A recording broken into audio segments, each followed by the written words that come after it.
Hey everyone, welcome back to the 31 Days of Horror. It's night 12. We've got for tonight's a review of the new Netflix series called True Haunting. It's produced by James Wan, so you know it's going to be kind of good that way. It follows your basic premise, kind of like if you remember that show The Haunting that came on, uh, was it, I don't know, Discovery Channel or something like that. And it was like, people explaining like their hauntings or whatever, and they'd have like the people talking and there'd be like dramatic reenactments and everything. This is a short 5 episode series in the same vein.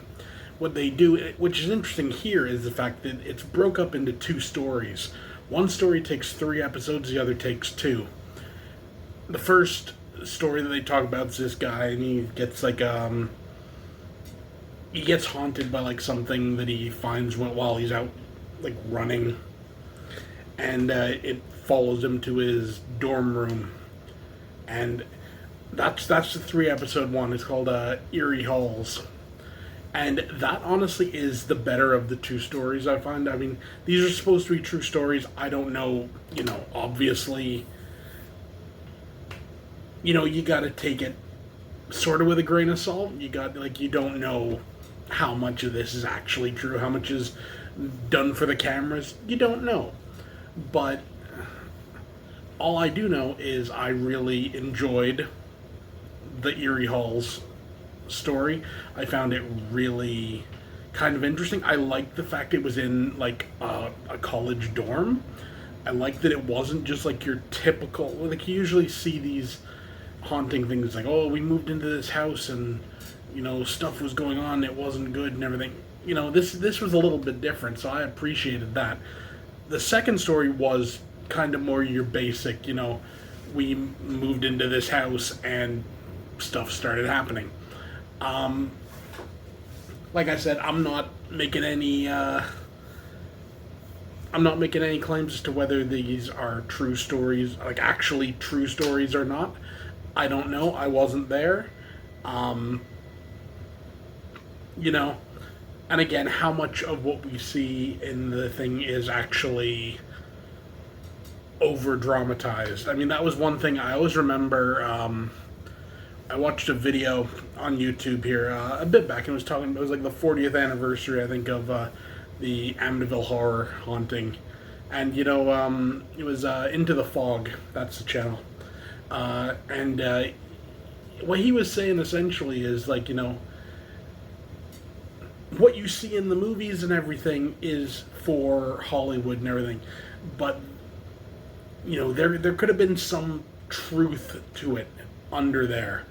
So it's the same sort of thing here. How much is true? How much is added for entertainment value? I don't know, but all around, really enjoyable show. Creepy, really creepy, which is something I love about like the haunting type shows. Like that where they are creepy and they build kind of on like a dread and everything.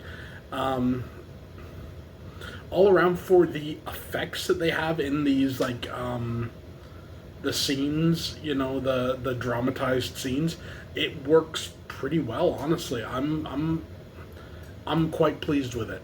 Let's just say that. So for a rating, what do I give this series? The first 3 episodes I give like a 9 out of 10.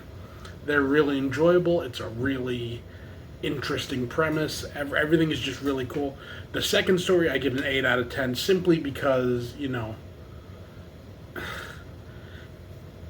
it's like every other